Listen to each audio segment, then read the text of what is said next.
नमस्कार, हरियाणा न्यूज देख रहे हैं आप और मैं हूं आपके साथ हितेंद्र। आपका स्वागत है हमारे खास कार्यक्रम हरियाणा डायरी में। इस कार्यक्रम का एक ही उद्देश्य है कि आप तक हरियाणा के हर उस विकास की जानकारी पहुंच पाए जो मुख्यमंत्री मनोहर लाल के नेतृत्व में लगातार किया जा रहा है। तो बने रहिए हमारे साथ और देखते रहिए हमारा खास कार्यक्रम हरियाणा डायरी।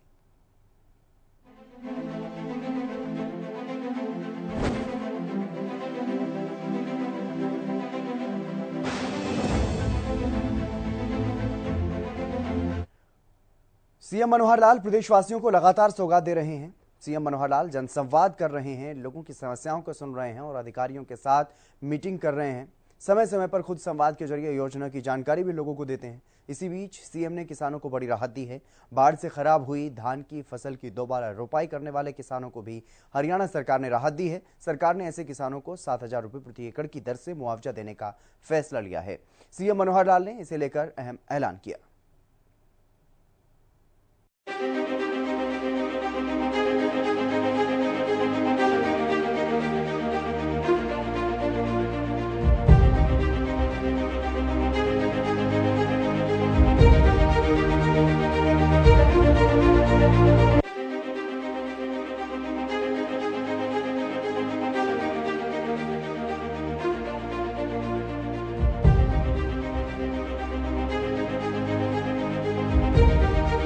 बाढ़ से खराब हुई धान की फसल की दोबारा रोपाई करने वाले किसानों को हरियाणा सरकार ने बड़ी राहत दी है। सरकार ने ऐसे किसानों को 7,000 रुपए प्रति एकड़ की दर से मुआवजा देने का फैसला किया है। जिन किसानों की 70% से ज्यादा फसल बर्बाद हुई है, उन्हें 15,000 रुपए प्रति एकड़ की दर से मुआवजा मिलेगा। ये घोषणा बुधवार को मुख्यमंत्री मनोहर लाल ने चंडीगढ़ में एक प्रेस कॉन्फ्रेंस के दौरान की है। वहीं इस मौके पर मुख्यमंत्री ने 4 नए पोर्टल भी लॉन्च किए हैं। साथ ही परिवार पहचान पत्र के माध्यम से प्रोएक्टिव ओबीसी प्रमाण पत्र की शुरुआत की है। सीएम मनोहर लाल ने कहा कि बजट में दीनदयाल उपाध्याय अंत्योदय परिवार सुरक्षा योजना नामक एक नई योजना शुरू करने की घोषणा की थी। आज हमने इस योजना के 563 लाभ पात्रों को 21 करोड़ 38 लाख रुपए की राशि उनके बैंक खातों में भेजी है। ओबीसी वर्ग के लोग अब घर बैठे जाति प्रमाण पत्र डाउनलोड कर सकेंगे। सरकार ने इसके लिए परिवार पहचान पत्र के माध्यम से प्रोएक्टिव ओबीसी प्रमाण पत्र की शुरुआत की है। मुख्यमंत्री ने बताया कि एक बार जब किसी नागरिक की जाति व जाति की श्रेणी परिवार पहचान पत्र में सत्यापित हो जाती है तो वो बिना किसी मानव हस्तक्षेप के सरल पोर्टल पर अपनी पारिवारिक आईडी प्रदान करके जाति प्रमाण पत्र डाउनलोड कर सकता है। फेसलेस और पेपरलेस के लिए ये सुविधा शुरू की गई है। परिवार पहचान पत्र में नागरिकों की सत्यापित जाति और जाति की श्रेणी के आधार पर सरल पोर्टल के माध्यम से प्रमाण पत्र पहले से ही जारी किए जा रहे हैं। पहले समाचार पत्रों में जो दी है दयालु योजना, तो उस दयालु योजना में हमने उसकी पहले सारी योजना तो बता ही दी है कि उसमें जिन परिवारों के गरीब परिवारों के किसी भी परिवार के सदस्य की जिसकी आयु 6 वर्ष से लेकर के 60 वर्ष तक है, मृत्यु होने पर एक निश्चित राशि उनको दी जाएगी और वो निश्चित राशि का स्लैब है वो बता देता हूं। लेकिन अगर और किसी प्रकार का लाभ मृत्यु के बाद उसको मिलता है तो वो उसमें एडजस्ट हो जाएगा। जो राशि घोषित की गई है इससे ज्यादा कहीं से राशि मिलती है तो ये नहीं मिलेगी। अगर इससे कम मिलती है तो एडजस्ट करके जो डिफरेंस है वो उनको दिया जाएगा। लेकिन जो राशि मैं बता रहा हूं उतनी न्यूनतम उसको पूरी कर दी जाएगी। 6 वर्ष से लेकर 12 वर्ष तक का अगर कोई बच्चा है, उसकी डेथ होती है किसी भी कारण से, तो उसको 1 लाख रुपए का एक सहायता राशि परिवार को मिलेगी। इसी प्रकार 12 वर्ष से अधिक और 18 वर्ष तक 2 लाख रुपए, 18 वर्ष से अधिक और 25 वर्ष तक उसको 3 लाख रुपए, 25 वर्ष से अधिक और 45 वर्ष तक 5 लाख रुपए अधिकतम ये राशि है। क्योंकि हम मानते हैं कि 25 साल से लेकर और 45 साल के बीच में ही जो व्यक्ति होता है वो मुख्य रूप से परिवार का पालक वही होता है। आय के साधन उसी के कारण से बने होते हैं और इस आयु वर्ग का अगर व्यक्ति को चला जाता है तो उसके कारण से उसको जो एक सांत्वना देने के लिए ये राशि उसको दी जाएगी। और 45 से 60 वर्ष तक 3 लाख रुपए। इसमें कई प्रकार के और भी प्रावधान हैं, यानी किसी का इंश्योरेंस हुआ तो भी उसको कंसिडरेशन में करेंगे, या किसी का जैसे जीवन ज्योति बीमा योजना है, सड़क दुर्घटना बीमा योजना है, उसमें 2 लाख रुपए की योजनाएं हैं, या कोई हमारी स्कीमें हैं, मानो किसान की अलग बनी हुई है या लेबर की अलग बनी हुई है, तो किसी भी डिपार्टमेंट की योजना से जो लाभ मिलने वाला है वो इस 5 लाख के अंदर शामिल करके जो कम होगा उसको दिया जाएगा। तो आज ऐसे 563 लाभ पात्रों को, ये जो हमने पहले एक बार दी है उसके समेत है सर, हमने दी थी अबाउट 2-1 महीने पहले, और उस समय 250 के आसपास की दिए थे, और ये सर 563 और है उसके बाद की। तो इस पोर्टल के साथ हमने 200 कुछ पहले दिए है और 563 लाभ पात्रों को आज 21 करोड़ 38 लाख। हाँ, ये राशि जो है आज इसमें अब इस पोर्टल के साथ ही वो रिलीज कर दी गई है, उनके बैंक्स में ये सब चली जाएगी। परिवार पहचान पत्र की बहुत चर्चा पहले होती रही है। परिवार पहचान पत्र वास्तव में एक ऐसा एक विषय बन चुका है जो गरीब परिवार के लिए घर बैठे उसकी सुविधाएं ये देता है। 397 योजनाएं और सेवाएं इसके साथ जुड़ी जा चुकी हैं कि जो भी सत्यापित जितने भी उन परिवारों की जानकारी है उसके हिसाब से उनको सब चीजें देते हैं। जैसे अभी तक जो हमारा बैकवर्ड क्लास सर्टिफिकेट था वो पीपीपी में सत्यापित जाति और जाति की श्रेणी के आधार पर उसको प्रोएक्टिव तरीके से ये पहले जारी किए जा चुके हैं। लेकिन एक केंद्र सरकार की आवश्यकता में ओबीसी का अलग से एक प्रमाण पत्र होता है। ये हमारा बीसी का प्रमाण पत्र है, वो मिलता है जिसकी आय 6 लाख रुपया वार्षिक से कम है, जो एक लगी हुई है क्रीमी लेयर। लेकिन केंद्र सरकार की ओर से वो क्रीमी लेयर 8 लाख रुपया है। तो अगर केंद्र सरकार की ओर से उनको चाहिए तो ओबीसी प्रमाण पत्र 8 लाख से नीचे है तो उनको वो जारी किया जाएगा। वो पोर्टल जो है आज जो जिसको हमने लॉन्च किया है, अभी तक इन सब तरह के जो प्रमाण पत्र दिए जा चुके हैं उसमें कुछ मैं संख्या बताता हूँ। पिछड़ा वर्ग के लिए 4,76,000 प्रमाण पत्र अभी तक दिए जा चुके हैं। अनुसूचित जाति के 7,04,000 अनुसूचित जाति प्रमाण पत्र ये इशू किए जा चुके हैं। ये सारी प्रक्रिया एक प्रकार की फेसलेस और पेपरलेस, ऐसे एक पारिवारिक आईडी केवल उसको डाउनलोड नहीं उसको दर्ज करनी होती है और जो प्रमाण पत्र चाहिए उसको दबाएगा तो उसको अपने आप सत्यापित वो जो मिल जाता है प्रमाण पत्र। यानी कोई भी प्रमाण पत्र देने के लिए जो प्रक्रिया है कि पहले स्वघोषित जाति जो भी है उसकी वो पहले ली जाती है, बाद में उस सारे डाटा को हम पटवारियों को भेज देते हैं और पटवारी उसको सत्यापित करके हमको लौटाता है तो सत्यापित जाति को उसकी दर्ज हो जाती है। क्योंकि एक बार कोई जाति है तो दर्ज होने के बाद हमेशा हमेशा उस परिवार को काम आती रहती है। ऐसा पहले हर व्यक्ति हर चीज के लिए अलग से प्रमाण पत्र बनवाता था। आज पूरे परिवार की जो एक सर्टिफिकेट है वो परिवार के किसी भी सदस्यों को वही सर्टिफिकेट जाके कहीं जो करना है तो वो काम आ जाएगा। इसमें चाहे वो एससी है, बीसी है, डीएनटी है, टपरीवास है, तो ये सब उसके अंदर आती हैं। सामाजिक सुरक्षा पेंशन को भी हमने इसमें जोड़ा है। जो ओल्ड एज पेंशन है वो प्रोएक्टिव मोड में अब 60 साल का व्यक्ति होता है तो कोई भी जो डिपार्टमेंट का एक कर्मचारी साइन करा करके लेके आता है और उसके विद इन ए मंथ उसकी जो ओल्ड एज पेंशन है मंजूर होकर के और उसके घर पहुंचने शुरू हो जाती है। 1,07,000 वृद्धजनों का और 13,000 दिव्यांगजनों का घर बैठे पेंशन का प्रावधान ये मतलब हम दी जा चुकी है अभी तक। तो एक बड़ी सेवा और ये लोगों की हुई है। इसी प्रकार पिछले 2011 के बाद राशन कार्ड हमारे इससे पहले कब बने थे? 2011 का जो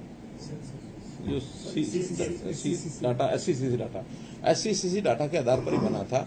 उसके बाद बीच बीच में इक्का दुक्का जरूर बनते रहे होंगे जिसका सर्टिफिकेट बन गया आ गया, वरना बड़ी संख्या में लोग जो पात्र थे उनके राशन कार्ड नहीं बन रहे थे। हमने आते ही जनवरी 2023 में अभी जब ये सारा सिस्टम इंटैक्ट हुआ तो 12.5 लाख नए राशन कार्ड बनाए हैं। हाँ, जो पात्र नहीं थे उनके काटे भी थे। ये विषय हमारी चर्चा में पहले आ चुका है। तो इस प्रकार से कुल अब 35 लाख राशन कार्ड जो है बीपीएल लोगों के ये बने हुए हैं।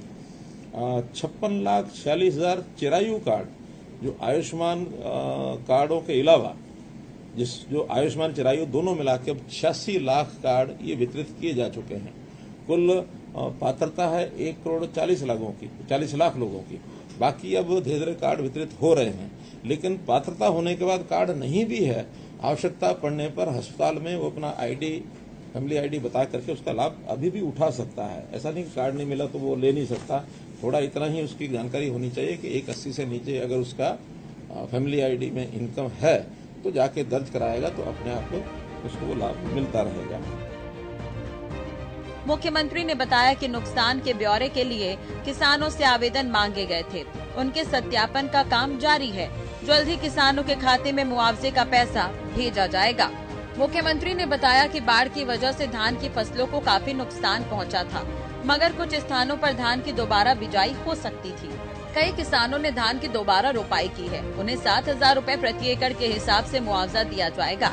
अगर किसानों ने धान के अलावा दूसरी कोई फसल बोई है तो उन्हें 7,000 रुपए प्रति एकड़ प्रोत्साहन राशि दी जाएगी। सीएम मनोहर लाल ने कहा कि केंद्र सरकार ने 2.5 लाख मीट्रिक टन बाजरे की एमएसपी पर खरीद की अनुमति प्रदान कर दी है। अब इसकी खरीद एमएसपी पर होगी। उन्होंने बताया कि पहले भी सरकार ने किसानों को भावांतर भरपाई योजना के तहत 600 रुपए और 450 रुपए भावांतर दिया है। वो है ई क्षतिपूर्ति पोर्टल, जिसको पहले हमने लॉन्च किया था, और उसमें हर प्रकार की क्षति, चाहे वो बाढ़ से प्रभावित कोई क्षेत्र है अथवा अन्य प्रकार के कई बार लॉस हो जाते हैं, जैसे कभी कोई दंगा हो गया, कभी कोई और किसी प्रकार की कोई आपत्ति आ गई, जैसे उन्नू का विषय आया था। ऐसे हर प्रकार के लॉस को दर्ज करने के लिए हमने पोर्टल बनाया है। उसमें काफी कुछ डाटा हमारे पास आ गया है, चाहे वो फसलों का है अथवा पशुधन और संपत्ति, उसका रिकॉर्ड है, और उसकी जो मुआवजा है वो बहुत जल्दी हम फाइनल करके, और उसका हम एक दिन जैसे ही फाइनल हो जाएगा उस दिन पे करने के लिए ऑनलाइन पे करेंगे। उसकी जो दरें हैं, मोटे रूप से जो हमारा डिजास्टर मैनेजमेंट का जो सिस्टम है, उसमें चाहे वो पशु यानी खेती का किसानों का, तो जैसे पता है ही अपने को कि फसल में 15,000 रुपया 75% से अधिक की जो खराबा है, उसमें गेहूं, धान, कपास और गन्ना, इसका 15,000 रुपया है। सरसों और अन्य फसलें 12,500 रुपया है। ऐसे 50 से 74% तक गेहूं, धान, गन्ना 12,000 है और सरसों और अन्य 9,000 है। 25 से 49% गेहूं, धान, कपास, गन्ना 9,000 है और सरसों व अन्य 7,000 रुपया है। इसमें एक विषय आया था कि धान के जो किसान हैं जिन्होंने बुआई की हुई थी, तो पानी के कारण से उनका धान उस समय समाप्त हुआ, लेकिन बुआई का समय भी बाकी था। उस समय मैंने कहा था कि दोबारा बुआई जो करेंगे, उनको जो पहले एक बार बुआई की गई है और दूसरी बार फिर बुआई की गई है, तो कुछ नुकसान उसका हुआ है। उस नुकसान के लिए मैंने तय किया कि प्रति एकड़ 7,000 रुपया ये भी हम देंगे जिन्होंने दोबारा बिजाई धान की है। धान के अतिरिक्त कोई करता है, धान वाली ही खेती में करता है, उसके लिए हमारी पहले योजना है मेरा पानी मेरी विरासत, उसमें भी 7,000 रुपया ये दिया जाता है।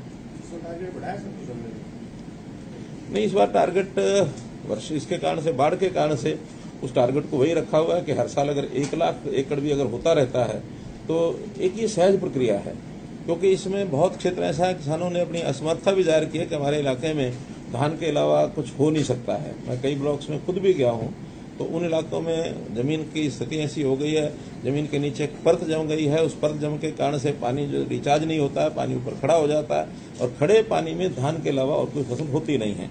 तो इसलिए उन किसानों की इस बात को ध्यान में रखते हुए इसके ऊपर हमने स्वैच्छिक रखा हुआ इसको, इसके ऊपर कोई बहुत जबरदस्ती हमने इसलिए नहीं की है कि किसान को तो ये देखना है कि मुझे फसल भी ठीक मिले, उसका पैसा भी पूरा मिले, और धान के अलावा बोने की अगर स्थिति आ सकती है तो उसकी वो बुआई करता है।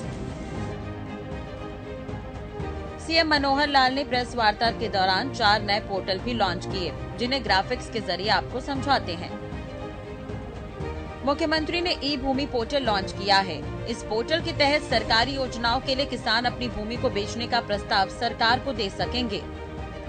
मुख्यमंत्री ने नो लिटिगेशन पॉलिसी 2023 लॉन्च किया। ये उन भूमि मालिकों को लाभ देना है जिनका नाम तहसील मानेसर के गांव में दर्ज है। इसके अलावा सीएम ने ई रवाना पोर्टल को अपग्रेड किया है। अवैध खनन रोकने के लिए ई रवाना के साथ इसे नए वर्जन के साथ लॉन्च किया गया है। मुख्यमंत्री मनोहर लाल ने मुख्यमंत्री शहरी आवास योजना पोर्टल भी लॉन्च किया। इस पोर्टल पर भी सभी गरीब परिवार घर के लिए आवेदन कर सकेंगे जिनके पास घर नहीं है। मुख्यमंत्री ने ये भी कहा कि मेरी लोगों से अपेक्षा है कि वो इसका इस्तेमाल भी करे। जनता इस पोर्टल का इस्तेमाल करे और इसके फायदे को समझे। मुख्यमंत्री मनोहर लाल ने ये भी कहा कि अधिकारी भी इसके लिए कार्यरत हैं। समय समय पर मैं खुद इसकी मॉनिटरिंग कर रहा हूं। ऐसे में मेरा पूरा विश्वास है कि पोर्टल का लाभ आम जनता को मिलेगा।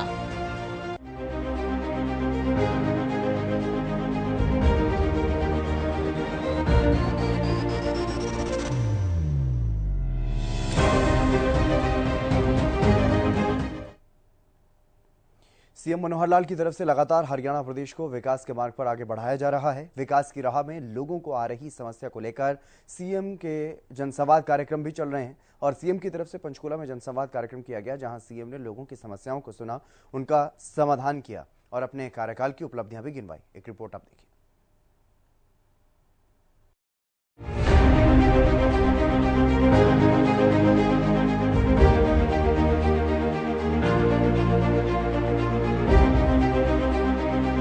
लोगों की समस्याएं सुनकर सीएम ने किया समाधान। सड़कों को जल्द किया जाएगा रिपेयर। जनसंवाद पोर्टल को लेकर सीएम ने की बैठक में समस्याओं के निवारण की जांच की गई। सीएम ने शिकायतकर्ताओं से फोन पर की बात। मुख्यमंत्री मनोहर लाल की तरफ से लगातार हरियाणा का विकास किया जा रहा है। विकास की राह पर प्रदेश को आगे बढ़ाने को लेकर मुख्यमंत्री मनोहर लाल लगातार प्रयास कर रहे हैं। विकास के साथ साथ लोगों की समस्याओं का समाधान करना भी एक बेहद जरूरी जिम्मेदारी मुख्यमंत्री मनोहर लाल ने अपने कंधों पर ली है। तो उनके समस्याओं के समाधान को लेकर काम करना सीएम मनोहर लाल का एक प्राथमिक उद्देश्य है। इसी कड़ी में पंचकुला स्थित सेक्टर 1 का रेड बिशप में मुख्यमंत्री मनोहर लाल के जनसंवाद कार्यक्रम का आयोजन किया गया। कार्यक्रम में जनता की समस्याओं को सुना गया। इस दौरान मुख्यमंत्री मनोहर लाल ने सरकार के कार्यकाल के दौरान उपलब्धियों को भी गिनवाया। तो वहीं अब मुख्यमंत्री ने अपने कार्यकाल की तुलना विपक्ष के 10 साल के कार्यकाल से करते हुए विपक्ष के कार्यकाल की तुलना में अपने कार्यकाल को अच्छा बताया और कहा कि विपक्ष के कार्यकाल की तुलना में हमारे कार्यकाल में डबल काम हुए हैं और साथ ही भ्रष्टाचार को खत्म करने में भी हमने सफलता हासिल की है।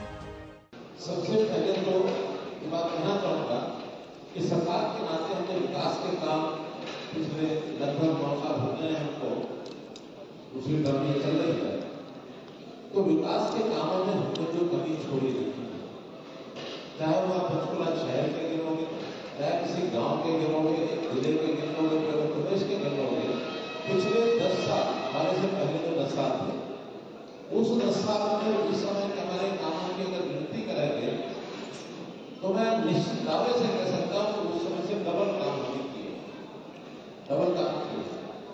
और इसके साथ और जो फैक्टर है कि काम डबल करने के बाद भी पिछले जो समय के जितने वो एक ही काम पर पैसे खर्च करते थे, उनसे पैसा भी कम खर्च किया है।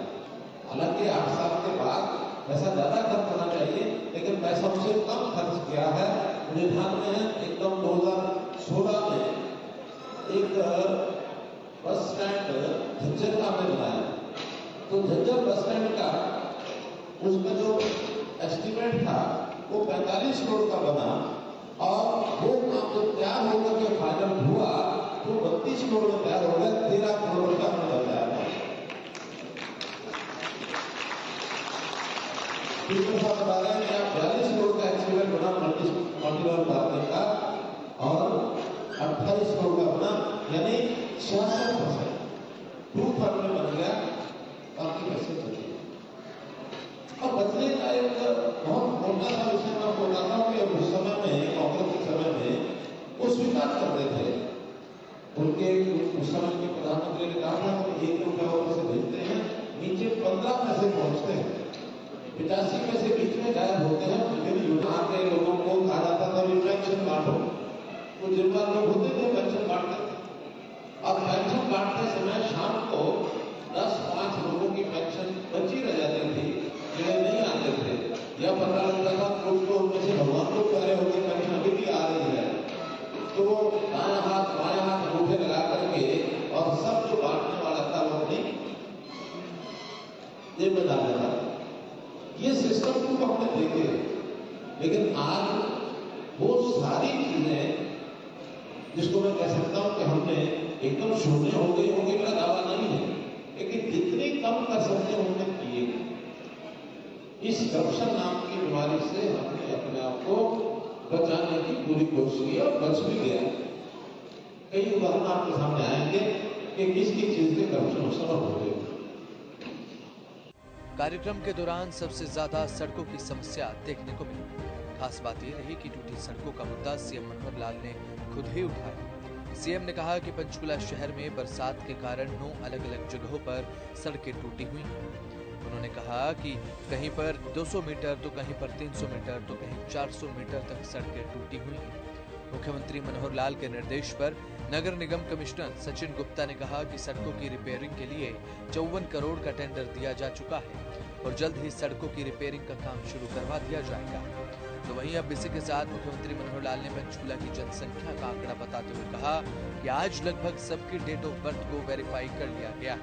तो वहीं अब लोगों से बात करते हुए सीएम ने क्या कुछ कहा वो भी आपको सुनाते हैं, सुनिए। जो महानगर या नगर निगम एरिया, इसकी कुल आबादी इस पिछले महीने 2,54,165 है। 2,54,165 और अगर घर यानी परिवार अगर होगा तो 64,281 परिवार, जो कि बिना इसके जो आंकड़ा चल रहा था 6 महीने पहले तक वो चल रहा था 2,11,355। अब इधर सेवाएं प्रदान करने के लिए भी और नई प्लानिंग बनाने के लिए तो जो व्यवस्था परिवर्तन का बात ज्ञान जी कह रहे थे कि कोई समस्याएं हल हो रही है, इस माध्यम से बहुत सी समस्याएं हल हो रही है। आज हमको ये पता है कि किस आदमी का जन्मदिन कब है, किसी भी यानी 2,80,00,000 लोग हमारे टोटल हैं, 2,79,00,000 है, उसमें से हर एक का जन्मदिन हमारे पास लिखी हुई है, उसको वेरीफाई करा रहे हैं। एक 10% रह गए होंगे जिनका वेरीफाई नहीं हुआ, वरना सबका वेरीफाइड डेट ऑफ बर्थ हमारे पास है। और मैंने एक क्रम और शुरू किया है कि जिस दिन जिसका डेट ऑफ बर्थ है मैं उसको शुभकामनाएं संदेश भेजूं। आप में से कोई ऐसा है जिनको मुझे चिंता में मिला? इतने सारे लोग हैं, उसके बाद मैसेज आता कोई नहीं करता क्या बताना। लेकिन हम पिछले 4 महीने से इस काम को कर रहे हैं और मुझे ये भी जानकारी है कि आज है तारीख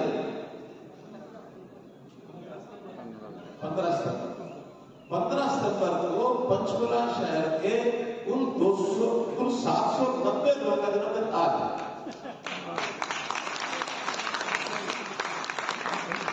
और मैंने यह मैसेज भिजवाया था कि कुछ बुजुर्गों का जिनका जन्मदिन आज है, बड़ी आयु के लोगों से आज बुलवा लेना, आज उनसे भी नमस्ते मिले से कर लेंगे। मुख्यमंत्री मनोहर लाल ने जनसंवाद पोर्टल पर आई समस्याओं के बारे में भी बैठक की है।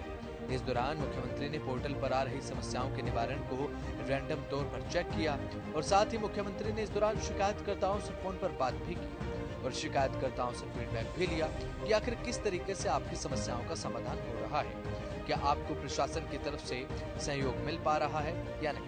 ये तमाम तरीके की बातें शिकायतकर्ताओं से फोन पर की गई। इस पर अब शिकायतकर्ताओं ने समस्या का समाधान पर अब संतुष्टि जताई है और प्रसन्न होकर मुख्यमंत्री का आभार भी जताया। समस्या के निवारण के बाद लोगों ने सीएम से फोन पर क्या बातचीत की है वो भी आपको सुना देते हैं।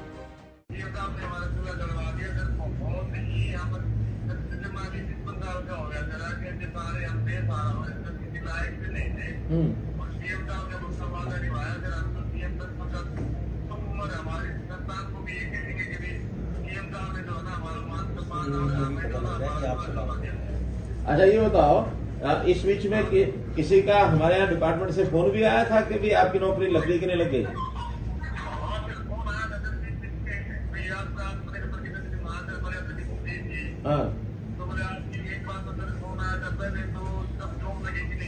मुख्यमंत्री मनोहर लाल की तरफ से जहां विकास की गति को तेज किया जा रहा है, तो वहीं विकास की प्रक्रिया में लोगों की समस्याओं को भी मुख्यमंत्री मनोहर लाल गंभीरता से लेते हुए और उसके समाधान को लेकर भी प्राथमिकता के साथ कार्य करते हैं। तो वहीं विकास की गति के साथ साथ समस्याओं के समाधान को समानांतर तरीके से लेकर चलना मुख्यमंत्री बखूबी समझते हैं। सीएम जनसंवाद कार्यक्रम के जरिए लोगों तक पहुंचकर उनकी समस्याओं को सुनकर तुरंत समाधान कर उनकी परेशानियों को खत्म करने का काम कर रहे हैं। इससे लोगों के हृदय में मुख्यमंत्री की एक मनोहर छवि का निर्माण हुआ है। मुख्यमंत्री मनोहर लाल के कुशल नेतृत्व में हरियाणा प्रदेश लगातार विकास की ओर अग्रसर है और ऐसे में हरियाणा का हर वर्ग सरकार के कामों से भी काफी संतुष्ट नजर आ रहा है, क्योंकि हरियाणा सरकार का एक ही मकसद है कि प्रदेश के अंतिम व्यक्ति तक विकास पहुंचे। फिलहाल हमारे खास कार्यक्रम हरियाणा डायरी में आज के लिए बस इतना ही। आप देखते रहिए हरियाणा न्यूज।